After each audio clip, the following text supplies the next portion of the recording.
Niels, très bonne nouvelle, événement de la semaine. Le tombeau est vide, il est vivant.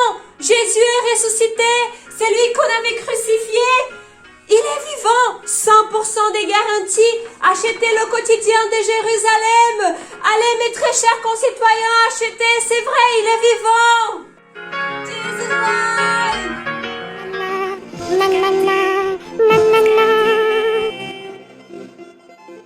Au bout, à la fin de la Semaine Sainte, nous avons un nouveau départ, Pâques. Et oui, tout en passant par la mort, Jésus a vaincu la mort. Il est vivant. C'est pour cela que nous chantons Alléluia. Cela veut dire merci Dieu. Merci pour la bonne nouvelle de ce jour. Tu n'es pas aux côtés du mal, de la mort, de la souffrance.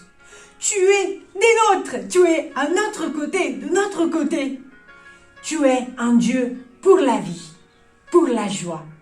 Et c'est pour cela que nous nous réjouissons ce jour-là. Et oui, Jésus, il est vraiment la résurrection et la vie. Et ceux qui le suivent ne marchent pas dans les ténèbres. Ils ont la vie nouvelle, la vie éternelle.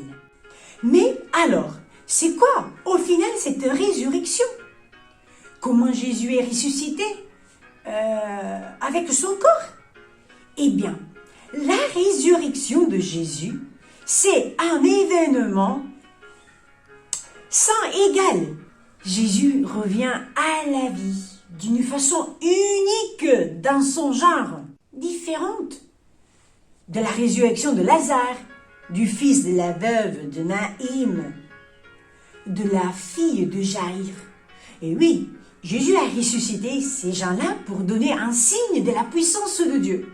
Mais bien évidemment, quelques années après, ils sont morts. Alors que la résurrection de Jésus, son retour à la vie est définitif. Jésus, une fois ressuscité, il ne meurt plus. Et c'est pour ça qu'il est vivant, 100% vivant, 100% garanti. La résurrection de Jésus, ce n'est pas non plus un passage d'un corps à un autre. Ça veut dire que Jésus, il est ressuscité avec son corps. Un corps renouvelé, bien sûr, mais son corps, il est Jésus lui-même.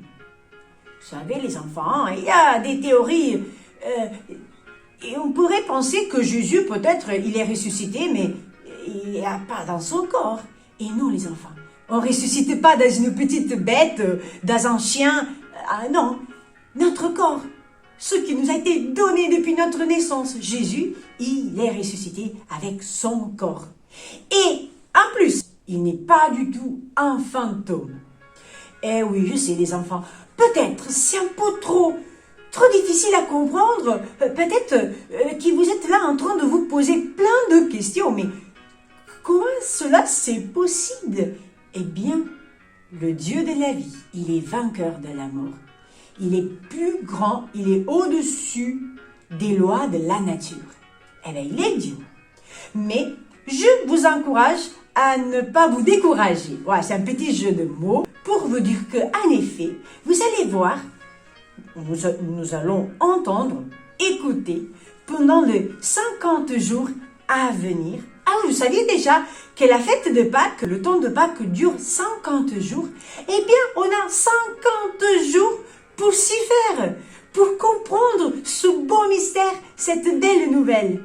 Et dans les évangiles que nous allons entendre pendant ces 50 jours, vous allez voir que même les disciples de Jésus, ses amis, ont eu du mal à croire à cette bonne nouvelle du premier coup.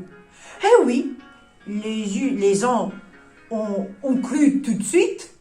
Des autres, ils ont eu besoin de quelques jours, de quelques heures. Ils ont eu besoin de voir Jésus ressuscité et même de le toucher. Eh oui, vous avez déjà entendu l'histoire de Thomas. Et alors, je vous invite à ouvrir votre évangile, l'évangile de Jean, au chapitre 20.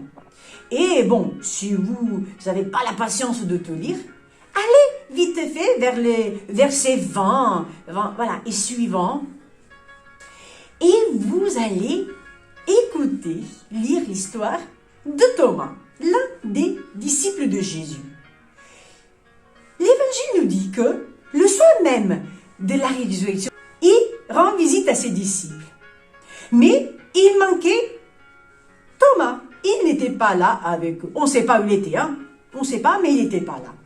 Et quand il rentre, ben, les disciples pleins de joie lui donnent cette bonne nouvelle. Et lui, il répond, ah ben, les amis, hein, vous me dites ce que vous voulez, mais moi, j'y crois pas. Si je le vois pas de mes yeux, et si je mets pas les doigts dans la marque des clous, je ne crois pas.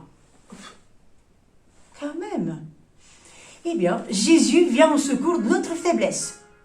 Et nous dit l'Évangile, en continuant la lecture, que 8 jours après, Jésus apparaît à nouveau à ses disciples. Cette fois-ci, Thomas était là. Alors Jésus s'approche et lui dit, Thomas, mets tes doigts dans la marque des clous.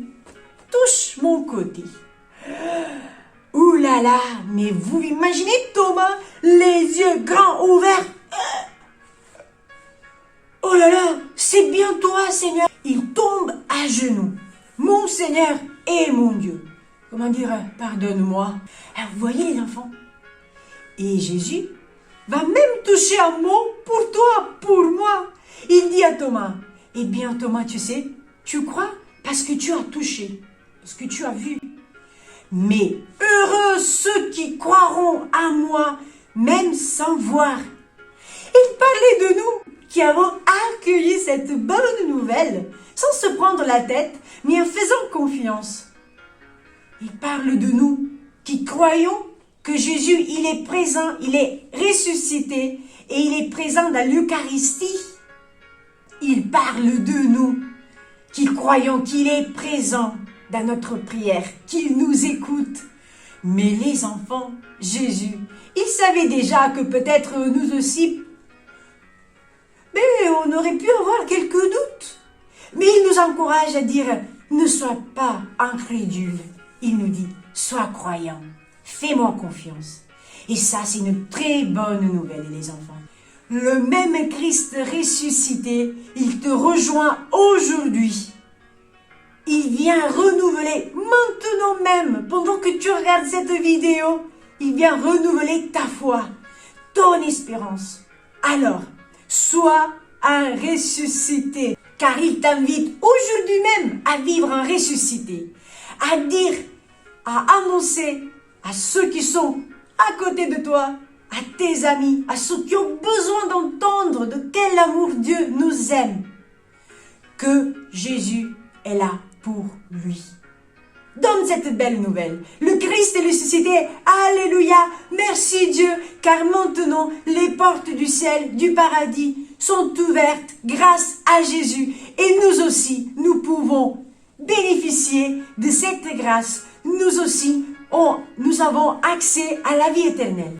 Merci pour avoir participé, pour avoir écouté, suivi cette vidéo. J'espère que vraiment la bonne nouvelle de la résurrection ait rempli ton cœur de joie. Et je te dis à très bientôt pour une nouvelle pause cathé. Au nom du Père et du Fils et du Saint-Esprit. Amen. Alléluia.